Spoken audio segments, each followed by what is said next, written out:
السلام علیکم دوستو، خوش آمدید آپ کے اپنے چینل صدف تھاٹ پر۔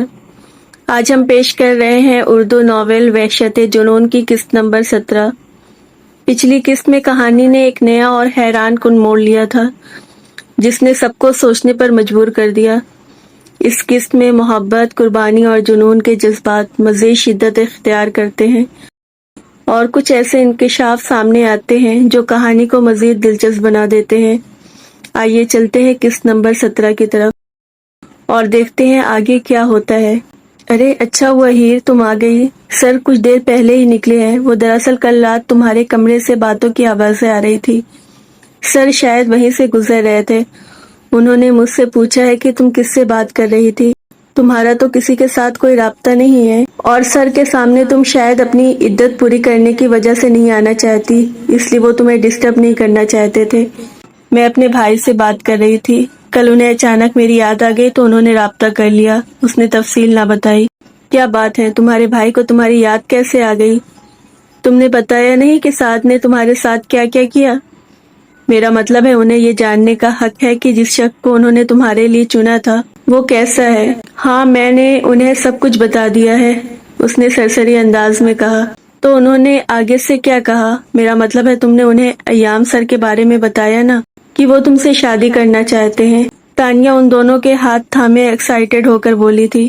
ان کے بارے میں بھی بتا دیا تھا۔ اس نے جھوٹ بولتے ہوئے شاید اسے خوش کرنا چاہا تھا۔ بہت اچھا کیا تم نے جو انہیں سب کچھ بتا دیا۔ انہیں تمہارے اور ایام سر کی شادی پر کوئی اعتراض تو نہیں؟ میرا مطلب ہے اب تو 1 مہینے سے اوپر ہونے والا ہے نا تمہاری عدت کو، تو اس حساب سے شادی کے دن اور بھی قریب آ رہے ہیں۔ بہت جلد تم دونوں کی شادی ہو جائے گی۔ اوف اللہ، میں کتنی ایکسائٹیڈ ہوں، تمہیں بتا نہیں سکتی۔ وہ اسے کچن سے باہر لاتے ہوئے کہنے لگی، جہاں اسے روحی وہیں صوفے پر بیٹھی کارٹون نیٹ ورک دیکھنے میں ملی تھی۔ وہ مسکرا کر اسے اپنی گود میں لیتے ہوئے تانیہ کی باتوں کے سرسری سے انداز میں جواب دینے لگی۔ وہ شام کو گھر واپس آیا تو اس کے ہاتھ میں بہت سارے شاپنگ بیگ تھے۔ تانیہ کو یہی لگا کہ وہ اپنی شاپنگ کر کے آیا ہے۔ تھوڑی دیر پہلے وہ گھر آیا تھا تو باہر سے ہی روحی کو بلا لیا تھا اور روحی اس کے ساتھ کہیں چلی گئی تھی۔ اب ان کی واپسی تقریباً 1-1.5 گھنٹے کے بعد ہوئی تھی۔ اس نے آج تک کبھی بھی ایام کو اپنے لیے شاپنگ کرتے نہیں دیکھا تھا، لیکن آج تو وہ بہت سارا سامان لے آیا تھا۔ وہ اپنی شاپنگ ہمیشہ سے آن لائن ہی کرتا تھا۔ سر، یہ آپ نے اپنے لیے شاپنگ کی ہے یا روحی میڈم کے لیے؟ کیونکہ آپ تو صرف اپنے لیے آن لائن شاپنگ کرتے ہیں اور روحی میڈم تو فی الحال شاپنگ کی ضرورت نہیں ہے۔ وہ بڑی ہو رہی ہیں، ان کی ساری نیو ڈریس چھوٹی ہو رہی ہے، بلکہ ساری ویسٹ ہو رہی ہیں، کہنا زیادہ بہتر رہے گا۔ اس نے پیچھے سے ملازم کو بیگز تھمائے آگے دیکھ کر پوچھا تھا۔ ہم نے یہ ساری شاپنگ ہونے والی ماما جانی کے لیے کی ہے۔ انہوں نے اتنے ٹائم سے شاپنگ نہیں کی نا، اس لیے ان کے لیے سب کچھ لے آئے ہیں۔ روحی نے بڑی معصومیت سے اسے بتایا تھا جبکہ وہ بیگز تانیہ کے حوالے کرنے لگا۔ تانیہ، یہ سب ہیر کے حوالے کر دو، یہ ساری شاپنگ ہم نے اس کے لیے کی ہے، دیکھ لو، اسے اگر کچھ پسند نہیں تو ہم چینج کروا لیں گے، باقی یہ تمہارے لیے ہیں۔ ان سے 3 بیگ اس کی طرف بڑھا دیے۔ تھینک یو سو مچ سر، مگر اس کی ضرورت نہیں تھی۔ وہ شرمندہ سی ہو گئی۔ کیوں ضرورت نہیں تھی؟ تم نے میرے ایک بار کہنے پر اپنا گھر چھوڑ کر یہاں رہنا بہتر سمجھا۔ میرے لیے بہت بڑی بات ہے اور یہ تم اپنے پاس کی عنایت نہیں، اپنے بھائی کا تحفہ سمجھ کر رکھو۔ اس نے نرمی سے اس کے سر پر ہاتھ رکھا تو وہ بھی مسکرا دی۔ چیک کروا لو اسے، پتہ نہیں اسے میری پسند کی گئی چیزیں پسند آئیں گی یا نہیں۔ کچھ ڈریس اس میں سے روحی نے پسند کیے ہیں، باقی آلموسٹ سب کچھ ہی اپنی مرضی سے لے کر آیا ہوں، اس کو دے دو یہ سب۔ وہ کچھ بیگز اس کے حوالے کرتا اپنے کمرے کی طرف بڑھ گیا تھا، جبکہ روحی کا ارادہ اپنی ہونے والی ماما جانی کو سب کچھ دکھانے کے لیے جانے کا تھا۔ اس لیے وہ تانیہ کے ساتھ ہی ہیر کے کمرے کی طرف چلی گئی تھی، کیونکہ وہ جانتی تھی کہ اب ایام کے جانے تک باہر نہیں نکلے گی۔ پتہ نہیں وہ اس کے بابا کے سامنے کیوں نہیں آتی تھی۔ ارے اتنے سارے بیگز، اتنی ساری شاپنگ کون کر کے لایا ہے؟ یہ سب کہیں روحی تو نہیں لائی؟ اس نے کمرے کے اندر داخل ہوتے ہوئے روحی کو دیکھا جو اپنا بیگ لیے اندر آ رہی تھی، جبکہ تانیہ ساری چیزیں بیڈ پر رکھ رہی تھی۔ یس میڈم، روحی شاپنگ پر گئی ہوئی تھی، بس ابھی اپنے بابا جانی کے ساتھ واپس آئی ہیں اور یہ ساری چیزیں وہ تمہارے لیے لے کر آئی ہیں، چیک کرو اپنی شاپنگ۔ وہ سارے بیگ اس کے سامنے رکھتے ہوئے کہہ رہی تھی۔ میرے لیے؟ میرے لیے کیوں؟ مجھے تو کسی چیز کی ضرورت نہیں تھی۔ میرے لیے اتنا کچھ لانے کی کیا ضرورت ہے بھلا؟ اچھی خاصی نروس ہو گئی تھی۔ وہ تو سر اور ان کی بیٹی ہی جانتی ہے کہ تمہارے لیے یہ سب کچھ لانے کی کیا ضرورت ہے۔ वैसे मुझे भी फायदा हो गया है, मुझे भी इतने प्यारे प्यारे ड्रेसेस मिले हैं अपने भाई की तरफ से। प्लीज अब मुझसे ये मत पूछना कि तुम्हारा कौन सा भाई, मेरा कोई भाई नहीं है, अय्याम सर ही मेरे भाई हैं। वो बड़े फखर या अंदाज में बोली तो वो मुस्कुरा दी थी। अरे देखो ना अपनी शॉपिंग, फिर रूही भी अपनी शॉपिंग तुम्हें दिखाएगी। वो रूही का हाथ में बैग्स की तरफ इशारा करते हुए बोली, नहीं मुझे किसी चीज की जरूरत नहीं थी, तुम्हें क्या जरूरत थी लेकर आने की, तुम ये सारी चीजें उन्हें वापस कर दो, मुझे बिल्कुल अच्छा नहीं लग रहा है इस तरह किसी से कोई चीज लेते हुए, उसने इनकार करते हुए कहा था। जब रूही ने मुंह बना लिया, मैं इतने प्यार से आपके लिए कुछ लेकर आई हूँ और आप इनकार कर रही हैं, बैड मैनर्स, ऐसा नहीं करते, जब प्यार से कोई देता है तो रख लेते हैं, उसने बड़ी बूढ़ी की तरह अंदाज में कहा।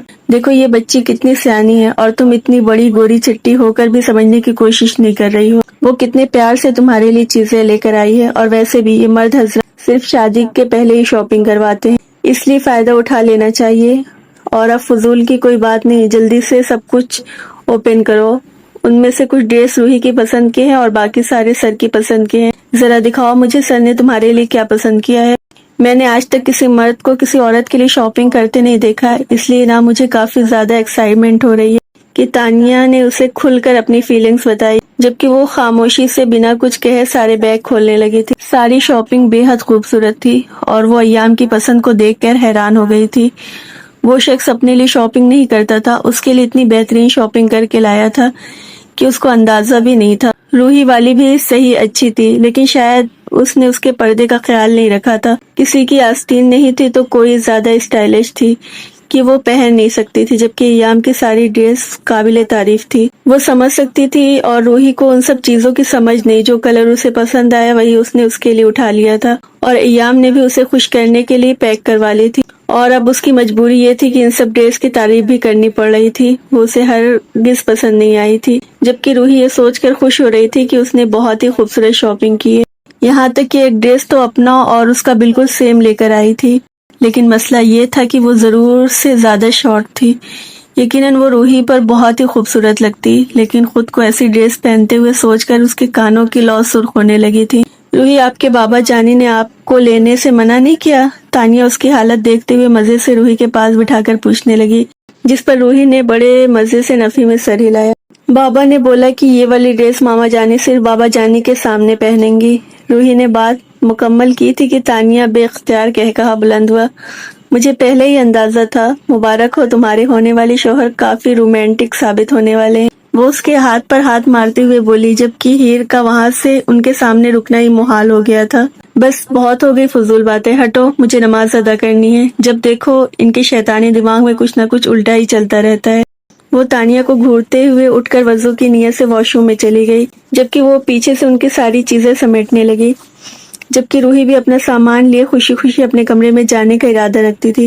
वैसे तो इस घर में उसका एक शानदार कमरा मौजूद था, लेकिन अभी वो प्रिंसेस अपने बाबा जानी के कमरा उनके साथ शेयर कर रही थी, और कमरे के साथ साथ अलमारी और बाकी सारी चीजें भी उसके लिए सब कुछ अय्याम के कमरे ही में जाने वाला था। अय्याम ने उसे जल्दी वापस आने के लिए कहा था तो वो उन सब सारी चीजों को संभाल कर रख सके, लेकिन फिर भी अपनी मामा जानी को सब कुछ दिखाते उसे काफी वक्त लग गया था। वो सारी चीजें आए हुए काफी दिन हो चुके थे, लेकिन अभी तक उसने कुछ भी इस्तेमाल नहीं किया था। वैसे तो वो उसके सामने नहीं जाती थी, लेकिन फिर भी उसके पैसों से ऐसी चीजों को इस्तेमाल करते उसे बहुत अजीब लग रहा था। एक तो पहले ही उसके घर पड़ी थी, उसका खा रही थी और उसके लिए शॉपिंग भी कर रहा था। इतना ख्याल तो सैयद ने उसकी जरूरत का नहीं रखा था जितना वो गैर शख्स रख रहा था। ना चाहते हुए भी उसके दिल में अजीब तरह के ख्यालात आने लगे थे। शायद वो दिल ही दिल में उसके अच्छे इंसान होने का एतराफ कर रही थी, लेकिन वो अच्छा इंसान कैसे हो सकता है जो अपनी ही भाभी पर नजर रखे हुए हो। उसका दिल कुछ और, दिमाग कुछ और कहता था, और हर बार उसका दिमाग उसके दिल की सोच पर हावी हो जाता था। इस वक्त वो अजीब तरह की कश्मकश का शिकार थी। कभी वो शख्स उसे हद से ज्यादा अच्छा लगा तो कभी हद से ज्यादा बुरा लगने लगता। उसकी सोच एक लम्हे के लिए कुछ और, दूसरे लम्हे के लिए कुछ और होने लगती थी, और वो अपनी ही फीलिंग को समझ नहीं पा रही थी। वो नमाज पढ़कर फारिग हुई, बेड पर बैठी उसके मुतालिक सोच ही रही थी जब उसका फोन बजने लगा। उससे किसका फोन आ सकता था भला? सोच कर उसने फोन पर नजर दौड़ाई जहां सऊदी अरब का नंबर जगमगा रहा था। ये नंबर उसके भाई का था। उसने अगले ही लम्हे गहरा सांस खींचकर फोन उठा लिया था। वो जो एक हफ्ता पहले उसका फोन काट कर उससे राब्ता खत्म कर चुका था, आज इतने दिनों के बाद फिर से उससे फोन कर रहा था। लेकिन आज उसे उसकी बहन कैसे याद आ गई, वो ये जानना तो जरूरी था। अब भला उसका भाई उसे क्यों फोन कर रहा था, जबकि उस दिन कितनी उम्मीद से उसने भाई से कहा था कि वो उसे यहाँ से ले जाए। उस दिन उसे यकीन था कि उसका भाई उसे इन सब चीजों में नहीं रहने देगा, वो कैसे भी अपने पास बुला लेगा। लेकिन उस दिन उसने हीर का मान तोड़ दिया था और आज उसे उससे कोई उम्मीद ना थी। उसने फोन उठाते हुए अपने कान से लगाया, लेकिन बोली कुछ भी नहीं। अस्सलाम वालेकुम छोटी, कैसी है तू, तबीयत कैसी है तेरी? वो काफी फिक्रमंदी से बोल रहा था, जबकि उसके अंदाज पर ना जाने की उसके लबों पर तल्ख मुस्कुराहट आ गई। अल्हम्दुलिल्लाह, बिल्कुल ठीक हूँ। मुझे क्या होगा भाई, मैं तो ऐश में हूँ, यहाँ किसी के टुकड़ों पे पड़ी हूँ। शौहर तो छोड़ चुका है, भाई छोड़कर दूर 7 समंदर पार भाग गया। मेरी जिम्मेदारी उठा नहीं सकता, यहाँ तक कि उम्मीद के लिए अपना कोई सहारा तक नहीं छोड़ गया। तो कैसी हो सकती है वो बहन, न जाने क्यों उसके लबों से शिकवा फिसला। तुम ऐसा नहीं कह सकती हीर, मैं तुमसे दूर हूँ, लेकिन इसका हरगिज ये मतलब नहीं कि मुझे तुम्हारी फिक्र नहीं है। मैं पिछले 1 हफ्ते से तुम्हारे लिए ख्वार हो रहा हूँ। तुम जानती तक नहीं हो कि मैं यहाँ तुम्हारे लिए क्या क्या सोचे हुए हूँ। तुमने मुझे कहा था कि भाई मुझे वहाँ बुला ले, तो क्या मैं अगले ही लम्हे तुम्हें बुला लूंगा? मुझे यहाँ काम करना पड़ेगा, वीजा, पासपोर्ट, हर चीज तैयार करनी पड़ेगी। किसी गैर मुल्क में जाने के लिए पेपर्स की जरूरत होती है, और तुम्हारे पास क्या है? हर चीज मुझे देखनी पड़ेगी ना।